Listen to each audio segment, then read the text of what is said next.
Welcome to our YouTube channel learn to be smart. तो guys, आज हम बात करने वाले हैं नए चैप्टर की, जिसका नाम है बैंक रिकंसिलिएशन स्टेटमेंट। हमने अभी तक काफ़ी सारे चैप्टर्स कंप्लीट कर लिए हैं, अच्छे से कंप्लीट करे हैं। अगर आपको कोई किसी भी चैप्टर पे डाउट होता है या फिर कोई भी चैप्टर आपको नहीं आता, तो मैंने हर चैप्टर की सेपरेट प्लेलिस्ट बना के रखी हुई है, आप उधर जाके चेक कर सकते हो। आपको सारे चैप्टर मिल जाएंगे क्लास 11th अकाउंट से रिलेटेड। अब टाइम है हमारे पास बैंक रिकंसिलिएशन स्टेटमेंट का। बहुत ही ज़्यादा आसान चैप्टर है, कुछ नहीं करना आपको, बस प्लस माइनस का खेल है इस चैप्टर में और इससे आपका आंसर आ जाएगा। बस आपको कुछ चीज़ों का मतलब पता होना चाहिए, वो कैसे करते हैं वो पता होना चाहिए, बाकी कुछ भी नहीं है। बहुत ही ज़्यादा सिंपल चैप्टर है। इस वीडियो में मैं आपको बताने वाली हूँ, एक ब्रीफ आइडिया देने वाली हूँ बैंक रिकंसिलिएशन स्टेटमेंट का।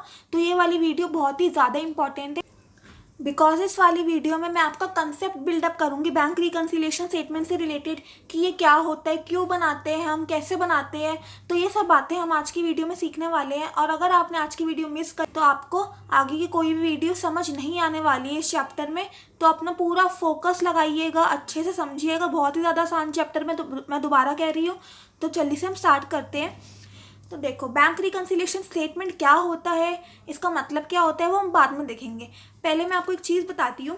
हमने कैश बुक पढ़ा था, कैश बुक। कैश बुक का फॉर्मेट हम कैसे बनाते थे, अभी मैं इसे रफली फॉर्मेट बना रही हूँ। आप डेबिट साइड कॉलम बनाते थे कैश का, बैंक का, और क्रेडिट साइड कॉलम बनाते थे कैश का, बैंक का। तो ये थी आपके पास डेबिट साइड और ये थी आपके पास क्रेडिट साइड। डेबिट साइड आपके पास कॉलम थे कैश, बैंक, और क्रेडिट साइड भी क्या कॉलम थे, कैश, बैंक। अभी मैं कैश कॉलम की बात नहीं कर रही हूँ, आपको इस चैप्टर में कैश कॉलम की ज़रूरत नहीं पड़ेगी, तो आप इसको भी इग्नोर कीजिए। हम पूरा फोकस करेंगे बैंक कॉलम पे, कैश बुक के हम बैंक कॉलम पे फोकस करने वाले हैं। तो आप जब भी अपना बैलेंस बैंक में डिपॉजिट करते थे, जब भी आप मनी को बैंक में डिपॉजिट करते थे, तब आप बैंक में ऐड करते थे, क्योंकि आपका एसेट है बैंक, आपका बैंक बैलेंस बढ़ जाता है तो वो ऐड हो जाता है। डेबिट साइड पे हम उसको रिकॉर्ड करते थे। इधर जितने भी आपके सारे बैलेंस है वो आप डेबिट साइड पे रिकॉर्ड करोगे। और जितने भी आपने बैंक से पैसा विड्रॉ किया है, या तो कैश में विड्रॉ किया है या फिर पर्सनल यूज़ के लिए विड्रॉ किया है, तो फिर वो आप क्रेडिट साइड पे रिकॉर्ड करते थे। तो ये सारे बैलेंसेस आप क्रेडिट साइड पे रिकॉर्ड करोगे।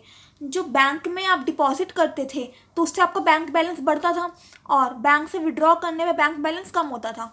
अब डिपॉजिट करने के बाद और विड्रॉ करने के बाद at the end of the month या फिर at the end of the year कुछ बैलेंस बचता था इसका। तो सपोज ये इधर बैलेंस बच गया, इधर ये है हमारे पास बाय बैलेंस कैरीड डाउन। इसको हम बाय बैलेंस कैरीड डाउन से हम बैलेंस लिखते हैं। ये हमने बैंक अकाउंट को बैलेंस किया। ये आप कैश बुक बनाते हो, जिसमें आप रिकॉर्ड करते हो कि अगर आपने बैंक में अपना कोई मनी डिपॉजिट किया या फिर निकाला, तो फिर आप उसको रिकॉर्ड करते हो। कैश बुक कौन बनाते हैं, फर्म बनाती है। It is maintained by firm, जो बिजनेस है हम बनाते हैं। अगर हमारा बिजनेस है तो हम कैश बुक बनाएंगे, उसमें बैंक कॉलम में हम रिकॉर्ड करेंगे कि हमारे बैंक में कितना कितना पैसा बढ़ा और कितना कितना पैसा कम हुआ, जिससे कि हमें लास्ट में पता चल जाएगा हमारे बैंक में बैलेंस कितना बचा है। अब ये कैश बुक तो हम बिजनेस वाले बनाते हैं, हम जो फर्म होती है वो बनाती है कैश बुक। लेकिन जो भी आपके बैंक से रिलेटेड ट्रांजैक्शन होते हैं, क्या उसको बैंक नहीं रिकॉर्ड करता, बैंक भी तो उसको रिकॉर्ड करता है। तो बैंक उसके लिए क्या बनाता है, पासबुक। हम कैश बुक बनाते हैं और बैंक क्या बनाता है, पासबुक। हम कैश बुक में रिकॉर्ड करते हैं और बैंक एंट्रीज पास करता है पासबुक में। जो बैंक की एंट्रीज होती है वो पासबुक में रिकॉर्ड होती है। अगर आपके पास किसी का भी अकाउंट होगा बैंक में, तो आपको पता होगा कि आपको बैंक से एक पासबुक मिलती है। उस पासबुक में आपके पास सारी एंट्रीज रिकॉर्ड होती है कि आपने कब कब पैसा डिपॉजिट किया, कब कब आपने विड्रॉ किया, आपको बैंक में कितना इंटरेस्ट मिला, ये सब चीज़ उसमें रिकॉर्ड होती है। अगर आपने देखी होगी पासबुक। तो कैश बुक फॉर्म बनाती है जिसमें सारे बैंक बैलेंस से रिलेटेड ट्रांजेक्शन्स किए जाते हैं रिकॉर्ड। वैसे पासबुक कौन बनाता है, बैंक। और बैंक पासबुक की कॉपी कस्टमर को ही दे देता है। अब जो पासबुक होता है वो हमारे पास ही होता है। जब भी हमें बैंक में जाते हैं एंट्री करवाने, हम पासबुक में एंट्री करवाने जाते हैं, तब उसमें एंट्री होती है, तब उसमें लिखा आ जाता है कि हमने कितना विड्रॉ किया, कितना डिपॉजिट किया और अभी कितना हमारे पास बैलेंस बचा है। तो पासबुक में क्या रिकॉर्ड होता है कि हमने क्या क्या डिपॉजिट किया, क्या क्या विड्रॉ किया और लास्ट में हमारे पास बैलेंस कितना बच गया। तो पासबुक से भी हमें पता चलता है कि हमारे पास बैलेंस कितना बचा at the end of the month या फिर at the end of the year. जब भी आप एंट्री करवाने जाते हो तब आपको पता चलता है। तो आपने बनाया कैश बुक, जिससे आपको बैलेंस पता चला कि आपके पास इतना बैलेंस होना चाहिए। फिर आप एंट्री करवाने गए बैंक के पास, तो आपके पास बैलेंस निकल कर आता ही है। अब आप बताओ, ये तो जो दो बैलेंस आने वाले हैं, जो कैश बुक का बैलेंस है और जो पासबुक का बैलेंस है, ये सेम होना चाहिए या अलग होना चाहिए? बताओ जल्दी से कमेंट करके कि ये दोनों बैलेंस सेम होंगे या अलग होंगे। ऑब्वियसली बात है सेम होने चाहिए, बिकॉज जो भी बैंक में आप डिपॉजिट कर रहे हो, विड्रॉ कर रहे हो, आप अपनी बार कैश बुक में जब बना रहे हो तब आप लिख दोगे कि आपने 1000 रुपये डिपॉजिट किए, 500 रुपये विड्रॉ किए, तो आपके पास बैलेंस बच गया 500। और वही बैंक भी रिकॉर्ड करेगा कि आपने 1000 रुपये डिपॉजिट किए, 500 रुपये विड्रॉ किए, तो आपके पास बैलेंस बच गया 500। सेम होना चाहिए, बिकॉज कुछ भी नहीं है, सेम ही तो चीज़ है। बस फ़र्क ये है कि कैश बुक हम बनाते हैं और पासबुक में एंट्रीज बैंक रिकॉर्ड करता है। लेकिन ये बैलेंसेस, ये जो दो बैलेंसेस है, ये कभी कभार सेम नहीं होते हैं, कभी कभार सेम नहीं होते हैं, वो डिफरेंट हो जाते हैं। अब आप बोलोगे डिफरेंट ये कैसे हो सकता है, जबकि सेम अमाउंट डिपॉजिट करना, सेम अमाउंट विड्रॉ करना, फिर भी डिफरेंस कैसे हो सकता है? हम तो कैश बुक बना रहे हैं, बैंक पासबुक बना रहा है, तो अलग अलग बैलेंस क्यों आएगा? अलग अलग बैलेंस आता है, कुछ गलतियां भी होती है, और हो सकता है कि कैश बुक में हमने कुछ रिकॉर्ड नहीं किया, हो सकता है कि पासबुक में बैंक ने कुछ रिकॉर्ड नहीं किया, तो उसकी वजह से डिफरेंस आ जाता है। अब ये जो डिफरेंस आया है, हमें इस चैप्टर में इसी डिफरेंस को ठीक करना होता है। मतलब कि हमें, जैसे कि क्वेश्चन में दे दिया कि आपके पास बैलेंस दे रखा है कैश बुक का, अब बोल रखा है कि जो पासबुक का बैलेंस है वो अलग है, ये गलतियाँ हुई है, ये गलतियाँ हुई है, तो हमें उन गलतियों को ठीक करके पासबुक के बैलेंस से कैश बुक के बैलेंस को मैच कराना है। तो कुछ नहीं करना है चैप्टर में, बस हमें ये जो डिफरेंस हुआ है, ये जो गलतियाँ होती है, उनको ठीक करना है। और उनको ठीक करने के लिए हमें एक स्टेटमेंट बनानी है, उस स्टेटमेंट का नाम होता है बैंक रिकन्सिलिएशन स्टेटमेंट। आपको कंसेप्ट समझ आया बैंक रिकन्सिलिएशन स्टेटमेंट का? हम अपने बिजनेस के लिए कैश बुक बनाते हैं, जिसमें हम बैंक से रिलेटेड सारे ट्रांजैक्शन करेंगे रिकॉर्ड, और वही ट्रांजैक्शंस को बैंक भी रिकॉर्ड करता है पासबुक में।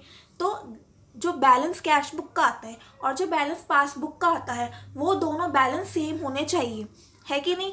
अब कभी कभार ऐसा होता है कि ये जो दो बैलेंस है ये सेम नहीं होते, ये डिफरेंट होते हैं, कुछ गलतियाँ हो जाती है, कुछ डिफरेंसेस हो जाते हैं, और उन्हीं डिफरेंस को हमें ठीक करना होता है। और उन ठीक करने के लिए हमें एक स्टेटमेंट बनानी होती है, जिसका नाम है bank reconciliation statement.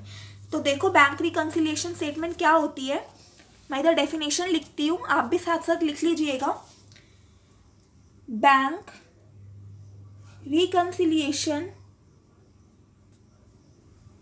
statement, bank reconciliation statement is a statement which is prepared to reconcile the bank balance as per cash book with that of passbook. Reconcile the bank balance as per cash book with that of passbook, showing entries causing differences between the two। यह bank reconciliation statement की definition एक बार दोबारा पढ़ते हैं। Bank reconciliation statement is a statement. Bank reconciliation statement एक statement है, account नहीं है। ये हमें स्टेटमेंट फॉर्म में बनानी होती है, which is prepared to reconcile. Reconcile का मतलब मैच करना, मैच करना होता है रिकन्साइल का मतलब। Which is prepared to reconcile the bank balance as per cash book with that of passbook. हमें क्या रिकन्साइल करना होता है? बैंक बैलेंस जो हमारे पास कैश बुक से बैंक बैलेंस आया और जो पासबुक के हमारे पास बैंक बैलेंस आता है, उन दोनों को हमें रिकंसाइल करना होता है, मैच करना होता है। और इन दोनों को मैच करने के लिए हमें एक स्टेटमेंट बनानी होती है जिसका नाम है हमारे पास बैंक रिकंसिलिएशन स्टेटमेंट। सो समझ आया होगा ये बेसिक ओवरव्यू आपको इस चैप्टर के बैंक रिकंसिलिएशन स्टेटमेंट क्या होता है और हमें क्यों बनाना होता है। बिकॉज जो कैश बुक और पासबुक का बैलेंस डिफरेंट हो जाता है तो उनको ठीक करने के लिए हमें एक स्टेटमेंट बनानी है जिसका नाम है बैंक रिकंसिलिएशन स्टेटमेंट। और हमें कुछ नहीं करना, प्लस करना, माइनस करना और ये चैप्टर हो जाएगा। जैसे कि मैं बताती हूँ, आपको क्वेश्चन किस टाइप का आता है। आपको सपोज बोल दिया, आपको कैश बुक का बैलेंस दे दिया और आपको बता दिया कि ये चीज़ें हुई है, ये गलतियाँ हुई है, तो आपको उन गलतियों को ठीक करना है। या तो जो कैश बुक के बैलेंस में आप वो उन गलतियों को प्लस करोगे या तो माइनस करोगे। वो आपको देखना पड़ेगा कि कौन सी गलतियाँ प्लस होंगी, कौन सी गलतियाँ माइनस होंगी। फिर वो प्लस माइनस करने के बाद आपके पास आ जाएगा पासबुक का बैलेंस। तो यही आपको करना है। या फिर आपके पास बोल सकते हैं आपको पासबुक का बैलेंस दे दिया और आपको उसमें प्लस माइनस करके गलतियों को ठीक करके कैश बुक के बैलेंस तक पहुँचना है। तो ऐसे ही आपको इस चैप्टर में करना है। तो बस कुछ भी बात नहीं है, आपको इस चार टाइप के क्वेश्चन आते हैं मेनली, कि आपको डेबिट बैलेंस दे दिया होता है कैश बुक का, आपको क्रेडिट बैलेंस दे दिया होता है कैश बुक का, देन आपको कभी कभार डेबिट बैलेंस दे दिया होता है पासबुक का और क्रेडिट बैलेंस दे दिया होता है पासबुक का। तो आपको उसके हिसाब से क्वेश्चन करना होता है। तो वो हम देखेंगे कैसे करना है क्वेश्चन। पहले हमें इन चार टर्म्स का मतलब समझना है। देखो, हम बना रहे हैं कैश बुक, हम क्या बना रहे हैं, कैश बुक, और बैंक क्या बना रहा है, पासबुक। बैंक बनाता है पासबुक, वो पासबुक में एंट्री करते हैं, हम बैंक के पास लेकर जाते हैं अपनी पासबुक जिससे हमारी एंट्री हो जाए पासबुक में। तो आप बताओ, अब हमने बैंक में पैसा डिपॉजिट किया तो इससे हमारे पास बैंक बैलेंस हमारा बढ़ गया। बैंक बैलेंस हमारे लिए क्या होता है, एसेट। तो एसेट बढ़ गया, एसेट बढ़ता है तो हम कैश बुक में उसको किस साइड रिकॉर्ड करेंगे। बताओ, हमने कैश बुक पढ़ रखा है ना, उसमें मैंने बताया हुआ है, हमने बैंक में अमाउंट डिपॉजिट किया तो फिर हम उसको कैश बुक में किस साइड रिकॉर्ड करेंगे, डेबिट साइड या credit side. Debit side record करेंगे। तो अगर हमने बैंक में पैसा डिपॉजिट किया, प्लस किया, मतलब हमारे बैंक में पैसा प्लस हुआ, तो हम उसको डेबिट साइड रिकॉर्ड करते हैं कैश बुक में। ये बात समझ आई।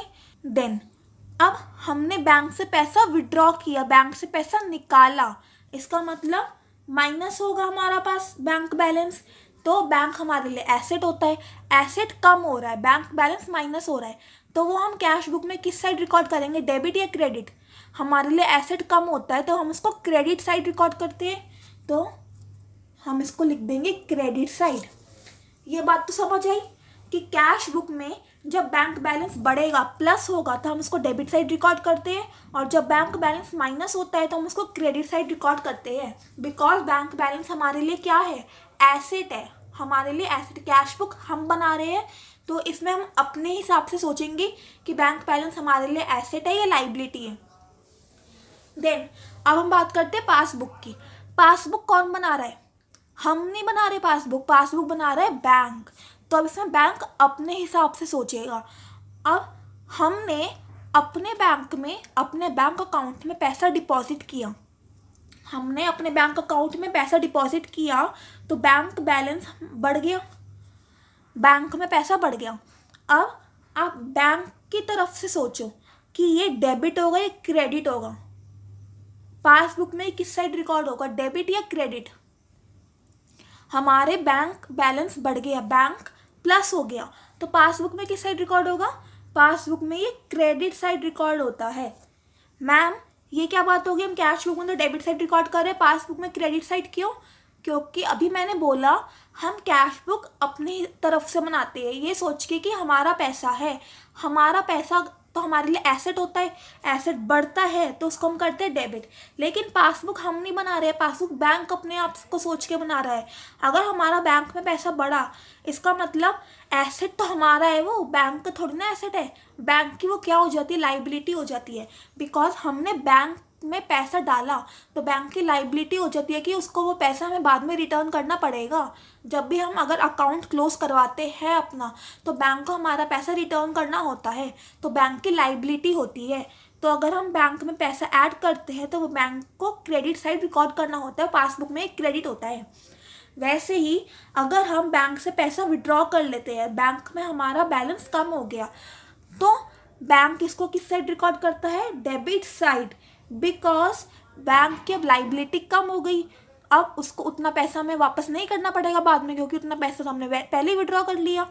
तो इसका मतलब कि बैंक की लाइबिलिटी कम हो जाती है, और लाइबिलिटी कम होती है तो वो किस साइड रिकॉर्ड होती है? Debit side. तो आपको क्या करना है, ये कैसे पता चलेगा कि आपको क्या चीज़ डेबिट करनी है, क्या चीज़ क्रेडिट करनी है? आप ये सोचो कि कैश बुक हमें अपने हिसाब से बनाते हैं और पासबुक में एंट्री बैंक अपने हिसाब से रिकॉर्ड करता है। ये बात समझ आई है कि हमें कब प्लस करना होता है, कब माइनस करना होता है, मतलब कि कब हम डेबिट करेंगे, कब हम क्रेडिट करेंगे। तो अगर आपको इस चीज़ का लॉजिक समझ आ गया कि हमें कब डेबिट करना है, कब क्रेडिट करना है, तो बहुत बढ़िया बात है। लेकिन अगर आपको फिर भी लॉजिक समझ नहीं आता है तो मेरे पास आपके लिए ट्रिक भी है। आप इस ट्रिक को याद रखोगे तो आपका काम बन जाएगा। ये ट्रिक क्या है? आपको सिंपल क्या करना है, एक बॉक्स बनाना है, इसमें आपको 4 पार्ट्स डिवाइड करने हैं। बॉक्स से आपको 4 पार्ट्स डिवाइड करने हैं। इधर लिख दोगे आप कैश बुक, इधर लिख दोगे पासबुक, और इधर क्या लिख दोगे? डेबिट, और इधर क्रेडिट। इधर आपको कैश बुक पासबुक लिखना है, इधर लिखना है डेबिट क्रेडिट, और आपको क्या करना है? Plus minus plus minus. आपको ऐसे लिख देना, पहले आप प्लस करोगे, देन माइनस, इधर प्लस इधर माइनस। अब देखो कैश बुक का डेबिट बैलेंस क्या होता है? कैश बुक का डेबिट बैलेंस प्लस होता है, तो कैश बुक का डेबिट बैलेंस हो गया प्लस। और कैश बुक का क्रेडिट बैलेंस माइनस होता है, तो कैश बुक का क्रेडिट बैलेंस हो गया माइनस। वैसे ही पासबुक का क्रेडिट बैलेंस प्लस होता है, तो पासबुक का क्रेडिट बैलेंस है प्लस, और पासबुक का डेबिट बैलेंस माइनस होता है, तो डेबिट बैलेंस जो पासबुक का है वो माइनस है। तो अगर लॉजिक समझ आ गया तो आप उससे कीजिए, ट्रिक समझ आ गई तो आप उससे कीजिए।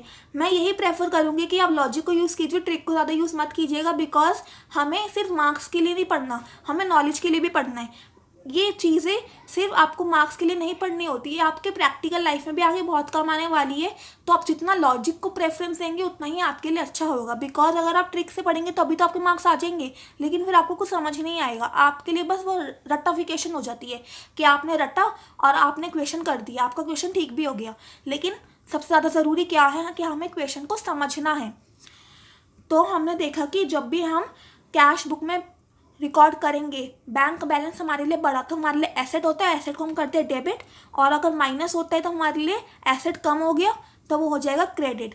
और पासबुक बैंक अपने हिसाब से सोचता है, तो अगर हमने बैंक में पैसा जमा कराया, डिपॉजिट कराया, तो बैंक के लिए तो वो लाइबिलिटी हो जाती है, तो बैंक उसे क्रेडिट कर देगा। और जब हमने बैंक से पैसा विड्रॉ किया तो बैंक की लाइबिलिटी कम हो जाती है, तो वो हो जाएगा डेबिट उस टाइम।